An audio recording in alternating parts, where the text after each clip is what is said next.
नमस्कार, हिंदी खबर देख रहे हैं आप और मैं हूं आपके साथ शीतल शर्मा। हरियाणा डायरी देख रहे हैं आप। हरियाणा के मुख्यमंत्री नायब सिंह सैनी ने पंजाब के जालंधर जिले के नकोदर के महान सूफी संत अलमस्त बापू लाल बादशाह जी के 43वें वार्षिक मेले में बतौर मुख्य अतिथि शिरकत की। डेरे पर आयोजित 3 दिन के धार्मिक और आध्यात्मिक मेले को संबोधित करते हुए मुख्यमंत्री ने कहा कि इस पावन आयोजन में शामिल होना उनके लिए परम सौभाग्य की बात है। उन्होंने सभी श्रद्धालुओं, सेवादारों और आयोजकों को मेले के सफल आयोजन के लिए हार्दिक शुभकामनाएं दी हैं। नकोदर में अलमस्त बापू लाल बादशाह के मेले में पहुंचे सीएम सैनी प्रेम और इंसानियत का दिया संदेश। मुख्यमंत्री नायब सिंह सैनी ने कहा कि यह 3 दिन का मेला केवल एक उत्सव नहीं बल्कि आत्मा से जुड़ाव, दिलों की नजदीकी और रूहानी संदेशों की पुनर्स्थापना का एक महत्वपूर्ण प्रयास है। इस पवित्र भूमि पर आकर वे खुद को काफी खुशकिस्मत समझते हैं। हरियाणा सरकार अपनी नीति के तहत लगातार जाने माने संत यानी जाने माने लोगों को लेकर कार्यक्रम करती रहती है ताकि आने वाली पीढ़ी उनके बारे में जाने।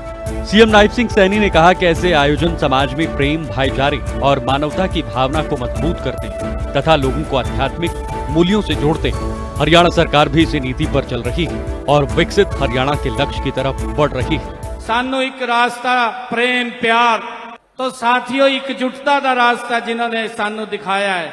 उन्होंने कहा है बापू लाल बादशाह ने कि असी वो प्रेम की मूर्त है और जदों प्रेम होंदा है तो साथियों उत्थे कोई द्वेष भावना नहीं होंदी है। ये बापू लाल बादशाह से असी उन्होंने जीवन ते सीखण नूं मिलता है। आज मेरे लिए ये बहुत ही खुशी की गल है। मुख्यमंत्री सैनी ने बताया कि उन्हें हरियाणा और पंजाब दोनों ही एक जैसे लगते हैं। उन्होंने कहा कि इस पवित्र स्थल पर शीश नवाने पर उन्हें खुशी की अनुभूति हुई। मुख्यमंत्री नायब सिंह सैनी ने कहा कि हरियाणा और पंजाब साथ साथ आगे बढ़ें और विकास करें। दोनों भाई भाई जैसे हैं, दोनों के बीच कई चीज साझा है। सीएम नायब सिंह सैनी ने कहा कि भारत विविधताओं से भरा देश है जहां अलग अलग भाषाएं, संस्कृतियां और परंपराएं होने के बावजूद एकता की भावना सर्वोपरि रही है।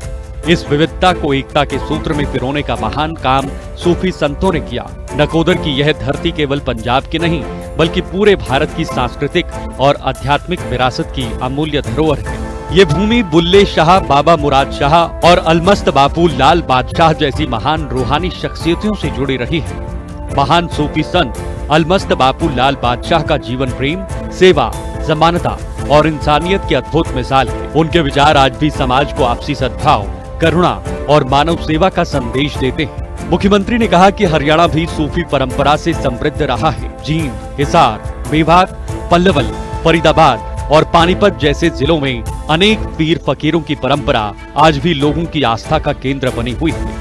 मुख्यमंत्री सैनी ने कहा कि उनकी सरकार धार्मिक स्थलों के संरक्षण के साथ साथ सांस्कृतिक मेलों और रूहानी आयोजनों को भी निरंतर प्रोत्साहन दे रही है। उन्होंने युवाओं का आह्वान किया कि वे पीर फकीरों, संत महात्माओं और ऋषि मुनियों द्वारा दिखाए गए मार्ग को समझें और उसे अपने जीवन में अपनाएं। जात पात, धर्म, भाषा और क्षेत्रवाद की दीवारों को तोड़कर ऐसे भारत का निर्माण करना होगा जहां हर नागरिक की पहचान केवल इंसानियत से हो। अपने संबोधन के अंत में मुख्यमंत्री ने कामना की कि अलमस्त बापू लाल बादशाह जी का ये वार्षिक मेला सदैव श्रद्धा, सेवा, भाईचारे और मानवता का संदेश देता रहे। ब्यूरो रिपोर्ट, हिंदी खबर। हरियाणा के मुख्यमंत्री नायब सिंह सैनी की अध्यक्षता में सोमवार को चंडीगढ़ में आयोजित हाई पावर्ड परचेज कमेटी एचपीसीसी की बैठक में राज्य के बुनियादी ढांचे, पेयजल, सीवरेज व्यवस्था और गौशालाओं को सशक्त बनाने के जुड़े कई महत्वपूर्ण प्रस्तावों को मंजूरी दी गई। बैठक में कुल 380 करोड़ 40 लाख रुपए के विभिन्न विकास कार्यों के लिए 363 करोड़ 82 लाख रुपए में टेंडर स्वीकृत किए गए। इससे सरकार को लगभग 16 करोड़ 58 लाख रुपए की बचत हुई। गौशालाओं को 820 ई रिक्शा की सौगात। कैथल में सीवरेज नेटवर्क का विस्तार भी होगा। गौशालाओं को मिलेगी 820 ई रिक्शा।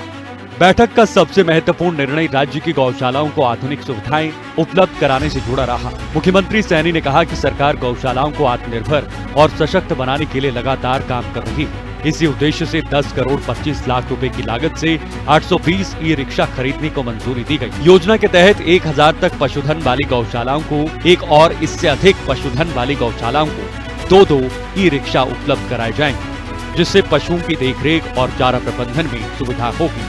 प्रदेश में कुल 770 गौशालाएं हैं, जिनमें 553 गौशालाओं में 1000 से कम, जबकि शेष बड़ी गौशालाओं में 2000 से 6000 तक पशुधन है। कैथल में सीवरेज नेटवर्क का होगा विस्तार।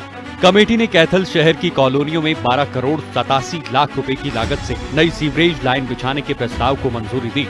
ये परियोजना साल 2042 तक की अनुमानित आबादी को ध्यान में रखकर तैयार की गई है और इससे शहर के अधिकांश हिस्सों में आधुनिक सीवरेज व्यवस्था उपलब्ध हो सकेगी। इसके अलावा खेदड़ में वाटर सीवरेज ट्रीटमेंट प्लांट के उन्नयन और आरसीसी टैंक निर्माण के लिए लगभग 27.70 करोड़ रुपए की परियोजना को भी स्वीकृति दी गई। फरीदाबाद और गुरुग्राम में पेयजल ढांचे को मजबूत। बैठक में फरीदाबाद महानगरीय विकास प्राधिकरण के तहत यमुना नदी के जलभराव वाले क्षेत्रों में 5 रेनीवेल ट्यूबवेल स्थापित करने की मंजूरी दी गई। प्रत्येक की क्षमता 10 MLD होगी और इस परियोजना पर लगभग 164.75 करोड़ रुपए खर्च होंगे। इन ट्यूबवेलों के माध्यम से पेयजल आपूर्ति के लिए जल की गुणवत्ता और उपलब्धता का परीक्षण किया जाएगा।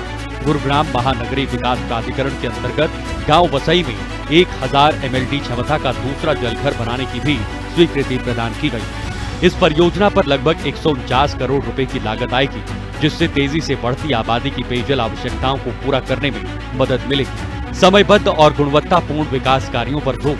मुख्यमंत्री नायब सिंह सैनी ने अधिकारियों को स्पष्ट निर्देश दिए कि विकास कार्यों में किसी भी प्रकार की देरी या लापरवाही स्वीकार नहीं की जाएगी। उन्होंने कहा कि सभी परियोजनाएं निर्धारित समय सीमा के भीतर पूरी हों और निर्माण कार्यों की गुणवत्ता से किसी प्रकार का समझौता न किया जाए। ब्यूरो रिपोर्ट, हिंदी खबर। हरियाणा डायरी में अभी के लिए फिलहाल इतना ही। वक्त एक छोटे से ब्रेक का, आप देखते रहिए हिंदी खबर।